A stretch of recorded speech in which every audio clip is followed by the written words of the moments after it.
voilà de la mairie de Guédiawaye. voilà. Sénégal ak pétrole ak gouvernement wu Macky Sall. Clédor loolu question la boo xam ne intéressé na la gis nañ ne temps yàlla génn nga fi ba génne benn vidéo boo xam ne daanaka dafa mel ni yow kese yaa ko yor ñuy exploiter Sénégal fii ci. waaw loolu maa ko baaxee Sénégalais yi. mais comment est-ce possible que Sénégal fii mus nañ fi extraire pétrole. man damay seetaan vidéo bi di am tikka dinaan mais attends lii c'est au Sénégal. xam nga c'est on ne nous l'a jamais dit. c'est des images de l'Institut national de l'audiovisuel de France donc très authentique irréfutable te ces images ont été confirmées par Moustapha Niasse parce que dans un de ses discours nee na y avait un ancien puits de pétrole bu ñu doon exploité Diamniadio doon fa génnee 6000 tonnes moom il l'avait évalué en tonnes ici à Diamniadio puits boobu maa ngi koy wax Sénégal yëpp nag tey dama leen di woon fu mu nekk. évalué en tonne pas en baril quoi. waaw en tonne dama leen di wax fu mu nekk tey. gis nga boo jëlee Diamniadio station bi def bi nekk ci Y bi la yoon bi jëm Mbour bi jëm Thiès. léegi da ngay jël yoon bi jëm Mbour. sur ta gauche. boo rouler moins d'1 kilomètre. am na benn station essence bu bees boo xam ne dañ ko yéexoon defar lu yàgg. xaw ma Touba Oil la xaw ma lan la. station boobu ci biir périmètre boobu la bokk. di ngeen gis benn bunt yàlla bu ñu ko peinture nag bu ñu bind Petrosen bu bleu ñu délimité environ 5 hectares foofu benn mur foofu la puits bi nekk.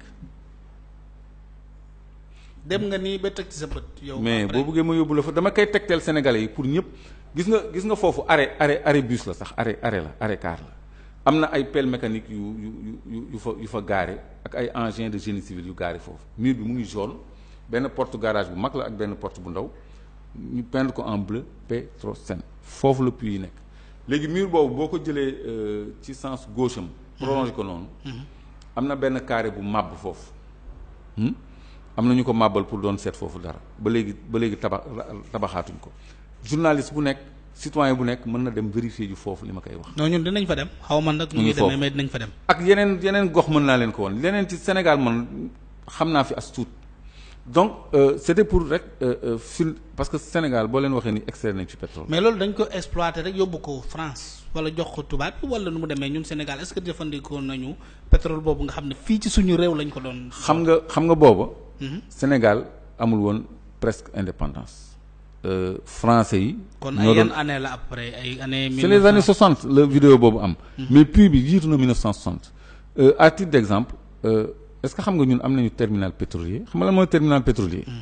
benn quai ci port bi boo xam ne pour génnee ak dugal hydrocarbures kese la pour accueillir ay tankers pour connecter ay pipeline kese la port buy lijjanti. affaire pétrole kese. voilà on a un terminal pétrolier depuis 1956 mu ngi fii au port de Dakar léegi dañuy reprendre gestion bi. moderniser structure bi ñu ngi koy benn société bu tudd Sea Invest Sea comme mer en anglais Invest comme investissement c'est une société belge moom mooy yore en gestion le terminal pétrolier de Dakar te Cheikh Kanté apporté woon na ci ay modernisation ba yokk capacité de production am ak capacité de traitement am plutôt capacité de traitement am donc loolu day wane ni Sénégal yàgg na soxla dugal hydrocarbure ak génne hydrocarbure ba amoon benn infrastructure portuaire boo xam ne boo tàppee Google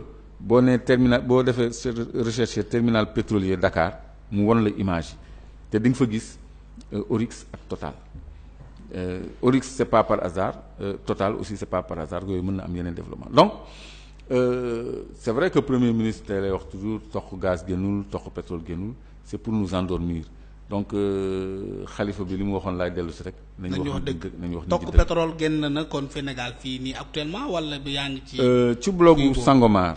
Sangomar Jifeer. ñu ngi creuser ay puits d'évaluation depuis 2015 yuy génnee 80 000 barils jour man maa ko wax. ñoo ngi koy produire nii. waaw léegi ñoom tuddewuñ ko production commerciale appraisal wells la ñuy wax puits d'évaluation. dañ ko tuddee ay puits d'évaluation mais pour man li may woowee production mooy l'extraction de l'hydrocarbure en tête de puits. waaye mbokk yaa ngi noonu di wane li ngay wax léegi ci affaire port de Dakar. voilà lii c'est une structure boo xam ne yaa mën na ba kii bi c'est depuis 1956 la ñu construire lii waaw depuis 1956 avant l'indépendance. te lii sénégalais xam nga xamuñu ko daanaka. waaw xam nga maa ngi doon wax di nga gis Oryx di nga gis Total et ça a une signification. mu ngi noonu loolu xajul fii lii yàgg na Sénégal dafa am dafa am benn partie port bu ñu tuddee connexion da ngay dugg ci ay bateau yu ndaw am na ay bouées. yoo xam ne da nga koy xëcc pour connecter ko à un oléoduc boo xam ni day dugal un flux d'hydrocarbures wala mu génnee un flux d'hydrocarbures donc ñun lii 50 lan lañ doon doy lii 56. oui vraiment parce que bu ñu amuloon fu ñuy rootee li nga xam ne moom mooy pétrole. fii merci pour la réalisation. kon lii merci à la réalisation kon duñ ko fi soxla. duñ ko fi soxla Oryx bi nga wax ak Total baa ngi noonu feeñ na te nee nga lii c'est depuis 1956. waaw kon yàgg na donc y a une raison fondamentale boo xam ne moo tax.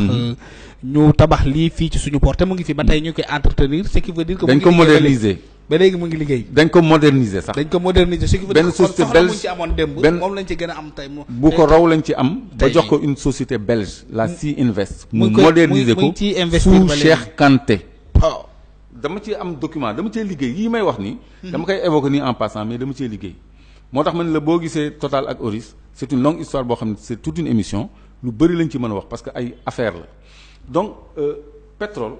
ak gaz bi par contre depuis 78 ñu ngi koy investir exploité ci blogu Jandeer bi c'est-à-dire benn dëkk bu tudd Gadiaga wane woon naa dëkk bi ak puits de gaz yi wane woon naa ko fi lu dul dañ la parce que directeur Petrosen moo ko attesté ci benn documentaire bu mu defal Africa 24 ni depuis 78 ñu ngi exploité gaz bi man ça je le savais mais moom bu ko waxee publiquement même bu fekkee ni da ko doon wax waa bitim réew man ma am élément boobu day doon firnde pour ñeneen ñi may déglu ci loolu ma yàgg wax ni suñu gaz yàgg nañ ko exploiter donc exploitation bi dafa gën a jéggi dayoo depuis 2001 bi ci Fortesa dugalee loxoom di produire 300 000 mètres cubes par jour 300 000 mètres cubes par jour yoo xam ne lii dañ koy exporter lii ñu branché ko Sococim lii ñu jox ko GTI benn centrale buy jaay Senelec courant bii ñu yóbbu ko parce qu'il y a 6 pipelines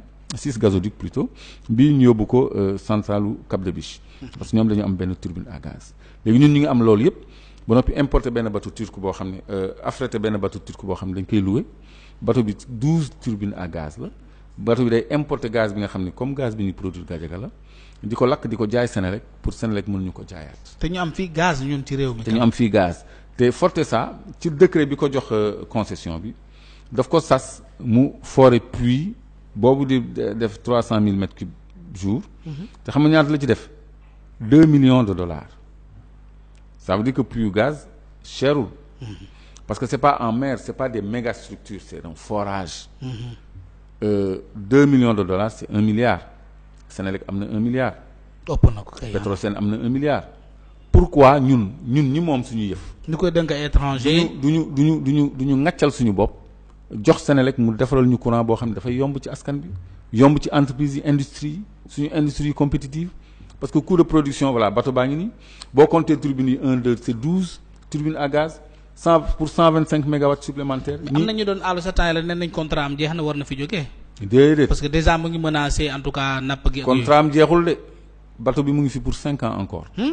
parce que dafa am ay intérêt dafa am ay marché gars yi dañuy lekk suñu alal dañ ciy teg ay deal ay pétroliers sénégalais ñoo deal ak naar yi turcs yi pour di jaay Senelec courant au lieu ñun ñu construire ñu centrale à terminal turbine à gaz pour ñu produire gaz la ñu waroon construire turbine à gaz ñu koy def ay passation de marché comme denrée Mansour Faye rek ci affaire Covid bi transporteurs yi am fii importateurs yi am ñu musul liggéey ceeb am fii noonu la ñuy parce que boo xoolee état du Sénégal présidence du Sénégal c'est un présidence fi mu nekk nii cartel la cartel xam nga cartel association de bandits quoi non cartel non du bandit parce que da ngay xalaat drogue cartel mooy plusieurs entreprises association de plusieurs entreprises pour atteindre benn objectif loolu mooy sensu cartel quoi cartel c'est plusieurs entreprises yi daje au cœur du cartel da ngay jël benn point nga def ko muy Macky Sall nga def benn cercle autour de lui nga xool conseiller à la présidence Arona Dia un homme d'affaires milliardaire neel benn après Diagne Ndiaye milliardaire homme d'affaires lu muy doyee 3 millions de salaire ak oto poste de conseiller nga dem Baba Diaw milliardaire il est conseiller aussi à la Baba Diaw bu Itok conseiller 3 millions ak oto en a-t-il besoin vraiment nga dem Youssou Ndour milliardaire aussi nga dem Mbaratal gis nga marché tali bu mu gagné oui gagné wu fi benn marché tali bu ñu def Jean Lefebvre te moom dafa xeex pour alternance Ablaye Wade da ko tëjoon kaso mu jàppale Macky Sall ci xeexam Macky Sall indi ko présidence léegi dañu bëgg a wax ni moom daal amul dara il y a une entreprise chinoise qui s'appelle la CWE ak Enan Chine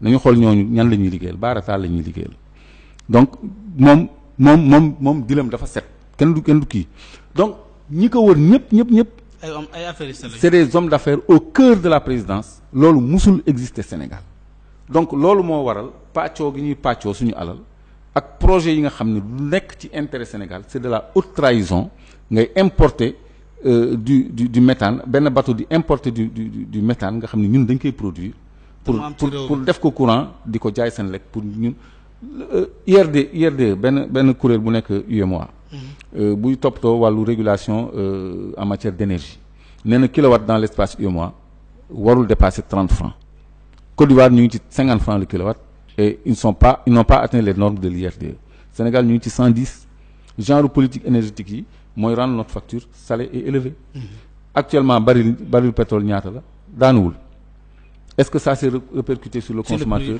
non jamais. Donc deal yi ñoo am Sénégal moo tax booy wax ci loolu te wax ci loo xam ñoom du ñu bëgg alimenter débat bi dañuy waaf dañuy noppi duñu la tontu duñu la faale duñu réagir duñu la yóbbu ci yoon duñu def dara duñu mën a yëngatu duñu sëqat parce que dañuy bëgg mu fay moo tax ambiance su Covid-19 bi daf leen arrangé parce que dafa estompé yenn manifestation yi doon am fi coow li amoon ci pétrole bi ak gaz bi ak gestion suñu ressources yi en général mais nous n'en démordrons jamais dañ ci nekk toujours incha allah. d'accord mouvement Claire Vision. gindi askan wi la sant. gindi askan wi. mouvement citoyen la boo xam ne.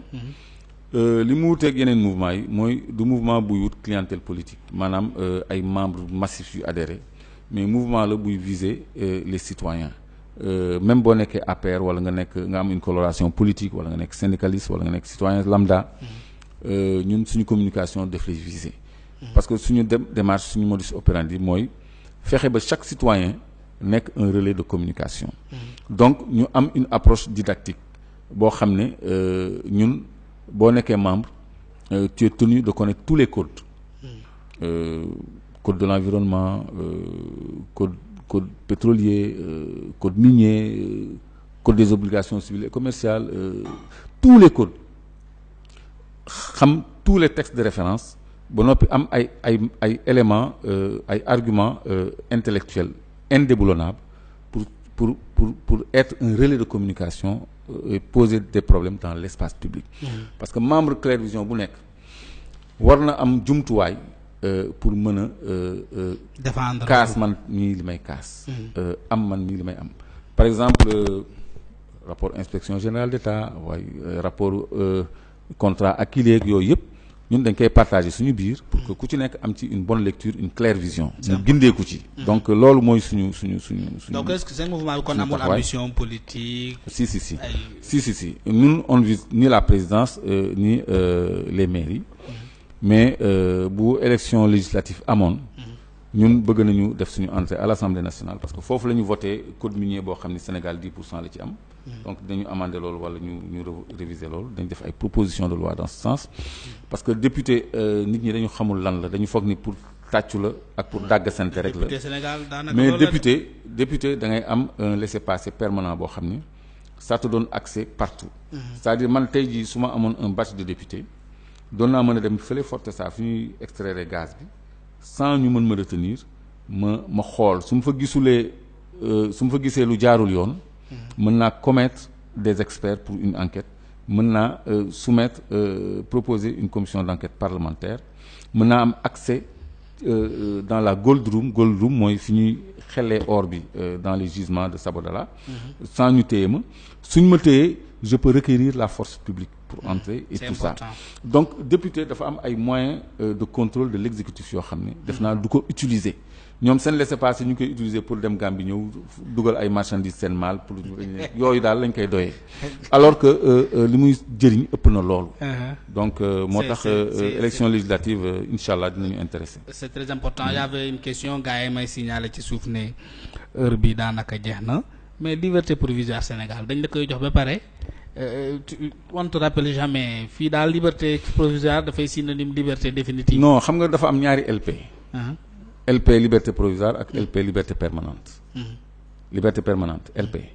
Liberté provisoire LP ñaari LP yooyu moo am.